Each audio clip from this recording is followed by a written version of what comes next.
ایک انٹرسٹنگ بھی اور ایک اسلام کا کلچر دکھایا گیا ہے.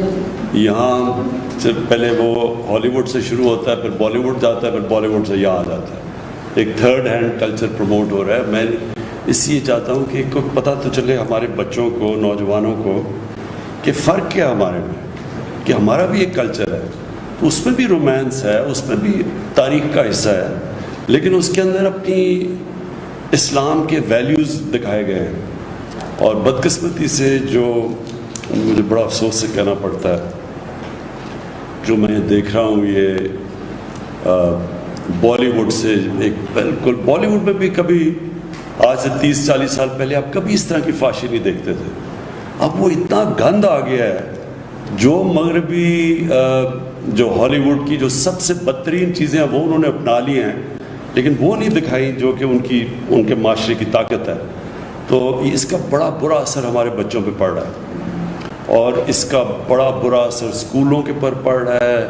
ڈرگ کلچر ڈیولپ ہو رہا ہے، ہماری سیکس کرائمز بڑھ رہی ہیں، بچوں کے خلاف کرائمز بڑھ رہی ہیں جب آپ ایک معاشرے میں اس طرح کی فحاشی پھیلاتے ہیں. تو میں یہ چاہ رہا ہوں کہ ایک مختلف کلچر دکھایا جو لوگوں کو بتائے کہ اس کے علاوہ بھی کوئی ایک طرز زندگی تھی، ایک کلچر تھا، ایک ویلیوز تھے. کیونکہ وہ یہ ڈائریکٹلی امپیکٹ کرتا ہے فیملی سسٹم کو. یاد رکھیں، معاشرے کے اندر جیسی فحاشی بڑھتی جاتی ہے، فیملی سسٹم گرتا جاتا ہے. جب میں برطانیہ میں پہلی دفعہ گیا تھا 18 سال کی عمر میں، تو ایک طلاق ہوتی تھی ہر 14 شادیوں میں. ایک طلاق ہر 14 شادیوں میں. اب جب میں پچھلے 8-10 سالوں میں ہر 10 شادیوں میں 6 یا 7 اب طلاق ہو جاتی ہیں. تو یہ ڈائریکٹ امپیکٹ ہے کہ جیسے جیسے یہ فحاشی بڑھتی گئی، وہ ڈائریکٹ پریشر پڑا فیملی سسٹم پہ. اور اسلام کا سارا کلچر ہی یہ ہے کہ وہ پروٹیکٹ کرتا تھا فیملی سسٹم. یہ جو ہمیں چیزیں بتائی ہیں ہمارے کلچر میں، یہ جو ماڈسٹی، یعنی یہ اپنے جسموں کی نمائش نہ کرنا، اس کے پیچھے ایک پورا فلسفہ ہے کہ آپ نے اپنے فیملی سسٹم پروٹیکٹ کرنا ہے. تو ہمارا انڈیا میں آپ دیکھ رہے ہیں ان کی جو مغربی ایلیٹ ہے، اس کے اندر فیملی سسٹم بھی ٹوٹتا جا رہا ہے جیسے مغرب میں. تو ایک تو یہ وجہ ہے. ایک اور بھی ایک ہے صوفی کے اوپر، یونس امیر، وہ بھی ترک ہے، وہ اس کی وہ نیکسٹ ٹرانسلیشن آپ نے کرنی. اچھا جی، میں دوسری چیز آپ کو دیکھیں، میں نے پاکستان کے میڈیا کو ایوالو کرتے دیکھا ہے. ہم نے دیکھا ہے اس کو کہ کیسے یہ چینج ہوتا گیا. پہلے ہوتا تھا صرف پی ٹی وی، اور میں ان لوگوں میں سے تھا جس نے جب جنرل مشرف کی آئی گورنمنٹ تو ہم نے بڑا کہا کہ ان کو کہ باقی ٹی وی چینلز کو آنے دیں. اس سے پہلے صرف پی ٹی وی ہوتا تھا. تو یہ 2002, 3, 4 میں شروع ہوئی باقی ٹی وی چینلز، اور ہم نے دیکھا کہ یہ کیسے پہلے لوگ بڑا انٹرسٹ لیتے تھے کرنٹ افیئر پروگرامز میں. تو بڑا کرنٹ افیئر پروگرامز ایسے نہیں شروع ہوئے ایسے کہ واقعی ایک اس میں سے لوگوں کو پتہ چلتا تھا، ڈفرینٹ موقف کی سمجھ آتی تھی. اچھا جی، یہ پارٹی کا یہ موقف ہے، اپوزیشن کا یہ، گورنمنٹ کا یہ. بڑا اچھا شروع ہوا ایسے، اور اس میں کئی اینکرز ایک دم بڑے اوپر آ گئے. جتنے وہ اچھے کرتے تھے تو وہ اوپر آنے شروع ہو گئے. پھر ہوا کیا، یہ چلتا گیا. اگر آپ دیکھیں ان کی ratings T V chat shows کی، تو یہ بڑھتی گئی 2010 تک، 2011 تک یہ ٹی وی چینلز کی جو کرنٹ افیئر بڑھتی گئی، اور یہ بڑھتا گیا. اور یہ آخر میں یہ وہ سٹیج آ گئی کہ جو چیٹ شوز کی جو لوگ دیکھتے تھے، لوگوں کے لیے بے معنی ہو گئی چیٹ شوز. وہ کیوں ہو گئی؟ کیونکہ وہاں تو صرف ایک بازار لگ گیا. وہ اس کو برا کہے، کوئی اس کو برا کہے، بیچ میں جو اصل جو لوگ انفارمیشن لینا چاہتے ہیں وہ کم ہونی شروع ہو گئی. تو آپ جب بات کرتے ہیں نا کہ یوٹیوب کے اوپر لوگ آ رہے ہیں اور آپ کی سنتے ہیں، کیونکہ لوگ انفارمیشن چاہتے ہیں. تو جب وہ دیکھتے ہیں کہ ٹی وی چیٹ شو میں ایک دوسرے کے شور مچا ہوا ہے، برا بھلا ایک دوسرے کو کہہ رہے ہیں، بیچ میں سے نکلتا کچھ بھی نہیں، کوئی کچھ کہہ رہا ہے، کوئی کچھ کہہ رہا ہے. اصل میں تو لوگ جو سچ لوگ ڈھونڈنا چاہتے ہیں وہ چھپ جاتا ہے. تو تو آپ سب کے لیے دیکھیں میرا جو زندگی کا ایکسپیرئنس ہے وہ یہ کہ اللہ الحق ہے. جو سچ ہے نا وہ چھپتا نہیں ہے زیادہ دیر. آپ کسی کو پیسے بھی دے دیں, آپ میڈیا کو بھی کھلا دیں, لیکن جو عوام ہے وہ آخر میں وہ سچ ڈھونڈے گی. آپ کبھی بھی کوئی کسی میڈیا اونر کا یہ خیال نہیں ہونا چاہیے, اس میں یہ تکبر نہیں ہونا چاہیے کہ وہ کسی کو عزت دے گا یا کسی کو ذلت دے گا. یہ چیز اللہ نے اپنے ہاتھ میں رکھی ہوئی ہے. یہ کبھی کوئی انسان کسی کو نہ ذلیل کر سکتا نہ اس کو عزت دے سکتا. وہ اس کی وجہ یہ ہے کہ اگر یہ ہوتا تو سارے امیر لوگ عزت دار ہو جاتے اور غریب لوگ ذلیل ہو جاتے. ایسا ہے نہیں, اس لیے کیونکہ عزت اللہ نے اپنے ہاتھ میں رکھی ہوئی ہے اور وہ دیتا ہے وہ لوگ جو ہرائے حق پہ ہوتے ہیں.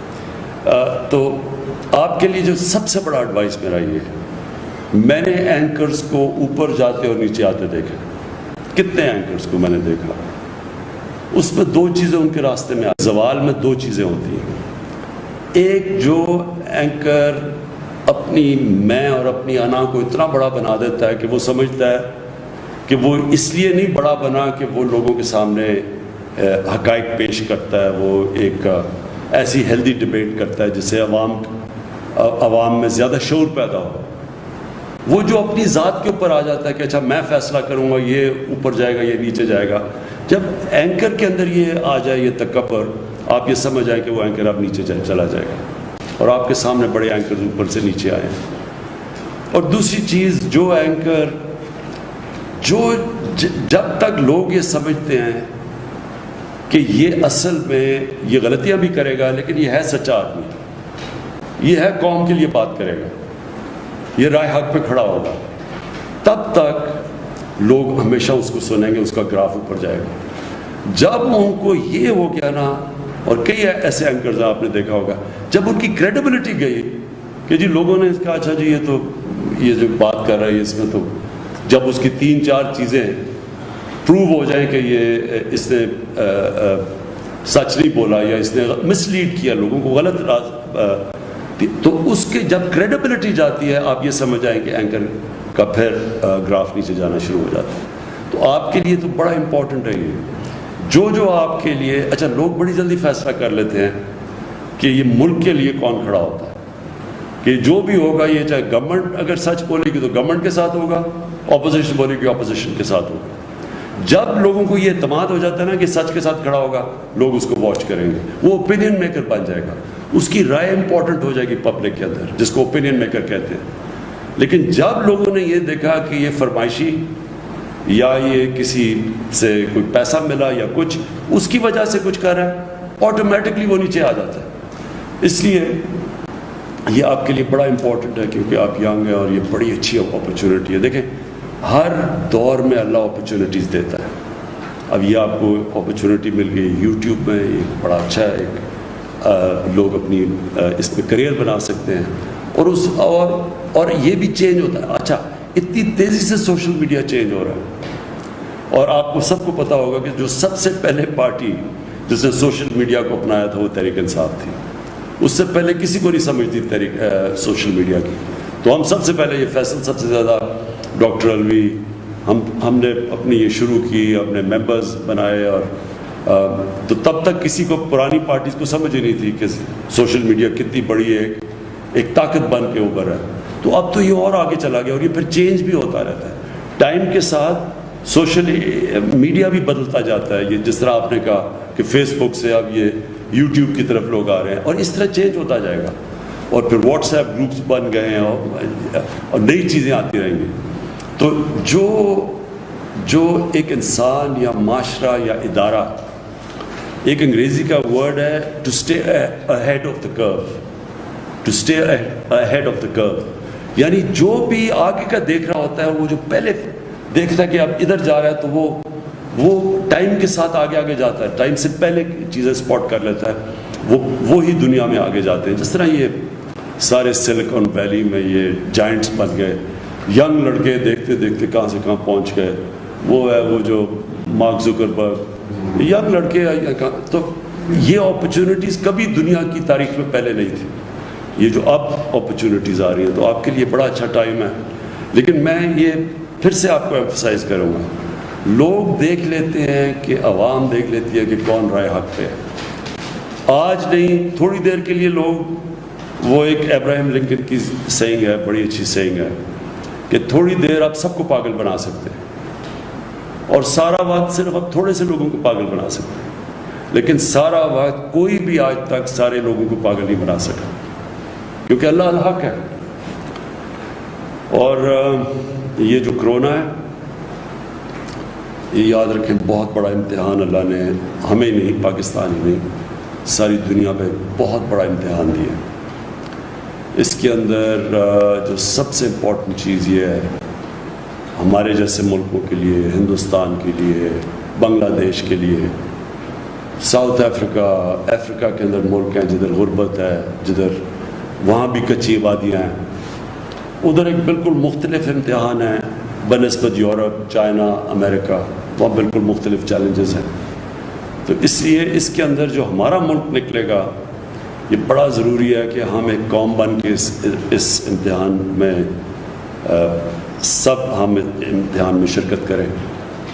ہماری پوری کوشش ہے کہ سب جو لاک ڈاؤن کی وجہ سے بیچارہ ہمارا جو کمزور طبقہ اس وقت مشکلوں میں پڑ گیا ہے, کبھی بھی ایسی بے روزگاری نہیں تھی. اور امریکہ میں بے روزگاری کا مطلب ہی کچھ اور ہے, کیونکہ وہاں تو بے روزگار ہوتا ہے تو وہ آ جاتا ہے سوشل سیکیورٹی پہ, اس کو حکومت پیسے دینا شروع کر دیتی ہے, سب رجسٹرڈ ہے.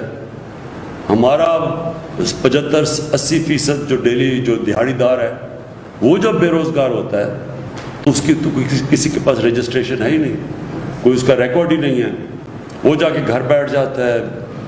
اس کی دیہاڑی پہ وہ اس کی فیملی ڈپینڈ کرتی ہے, بچے, اس کی بیوی ڈپینڈ کرتے ہیں, وہ جا کے کھانا لے کے آئے یا پیسے ہوں, تو ان کے لیے اس وقت بہت مشکل ہے.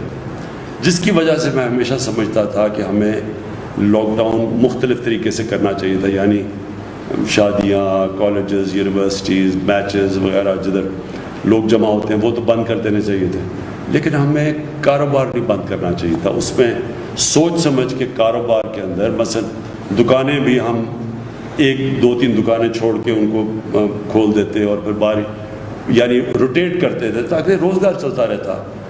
یہ چھاپڑی والے, ان سب کو ہمیں کرنا چاہیے تھا, لیکن ایک دم جو سب کچھ بند ہو گیا, اس سے ہمارے جیسے معاشرے میں بڑی مشکلات میں لوگ پڑے ہوئے ہیں. تو اب ہم سلیکٹیو کھول رہے ہیں, کنسٹرکشن کھول رہے ہیں, کاروبار کھول رہے ہیں, لیکن اس کو کھلتے کھلتے بھی ٹائم لگے گا اور تب تک بڑی مشکلات میں لوگ, جس کی وجہ سے ہم کوشش کر رہے ہیں کہ ہم یہ احساس کیش پروگرام سے اور بھی پروگرامز کر رہے ہیں تاکہ ہم لوگوں تک پہنچ سکیں.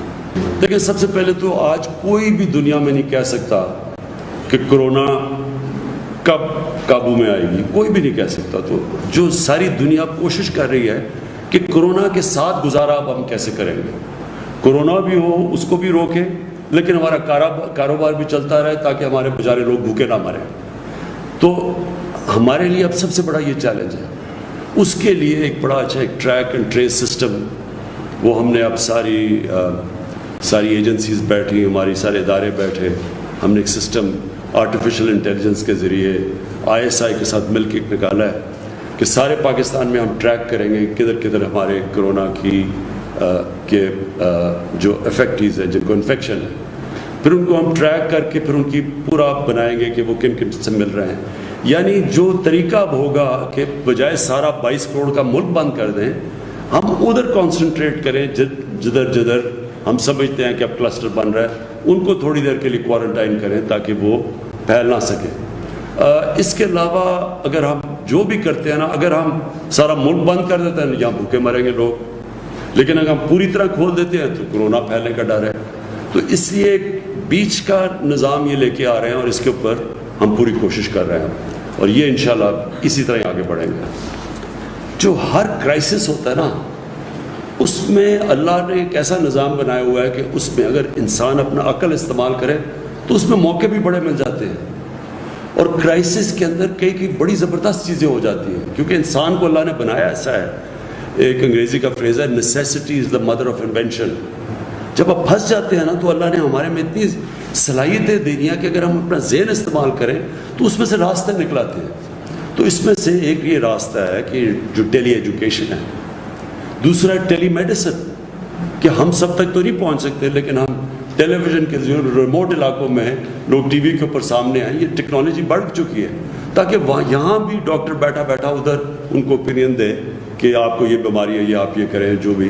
اور یہ جو اسکولوں کا نظام، کیونکہ ہمارے بچے اسکولوں سے باہر ہیں، تو یہ ٹیلی ایجوکیشن کے ذریعے ہم کئی ان علاقوں میں پہنچے جدھر ہمارے ٹیچر ہی نہیں ہیں یا نہیں جاتے، یا جب تک ٹیچر نہیں جاتے تو تب تک بچوں تک پہنچ سکیں. اور بھی بڑی چیزیں ہیں، اور بھی میرے خیال میں ہم اب نئی نئی چیزیں سوچ رہے ہیں کہ ہم کیسے اس کو دیکھتے، وائرس کو دیکھتے ہوئے کیسے اب ہم اور چیزیں کر سکتے ہیں کہ ہم اپنا ملک بھی چلاتے رہیں، بچوں کو بھی پڑھاتے رہیں، لیکن یہ کرونا کا بھی کو سنبھال سکیں. ایک عام یہ ہے کہ پتہ نہیں گورنمنٹ کو اربوں ڈالر آ گئے باہر سے اور یہ تقسیم ہو رہے ہیں، کسی کو ہو رہے ہیں کسی کو نہیں. کیا باہر سے اب تک ہمیں جو امداد مل رہی ہے عالمی مالیاتی اداروں کی طرف سے بھی مل رہی ہے؟ کوئی امداد کئی باہر سے نہیں مل رہی، اس ذہن میں ڈالیں. کوئی صرف ہمیں آئی ایم ایف نے جو ہمارا مشکل پڑی، ہماری ایکسپورٹس گر گئی ہیں، ساری دنیا کی ایکسپورٹس گر گئی ہیں، ہماری جو ریمیٹنسز آنی تھی، جو ہمارے پاکستانیوں نے پیسے بھیجنے تھے وہ گر گئے. تو انہوں نے جو ہم نے قرضے دینے تھے، پرانے قرضے لیے ہوئے تھے، ان کی جو قسطیں دینی تھی اس قسطوں میں رعایت ملی ہے. امداد کوئی نہیں آئی. امداد اس لیے تو ہم اپنے لوگوں سے پیسے اکٹھے کر رہے ہیں اور کوشش کر رہے ہیں کہ ہمارا جو کاروبار شروع ہو تاکہ ہماری کوئی کلیکشن ہو، کیونکہ ہماری ٹیکس کلیکشن بھی گر گئی ہے. اوکے جی، تھینک یو.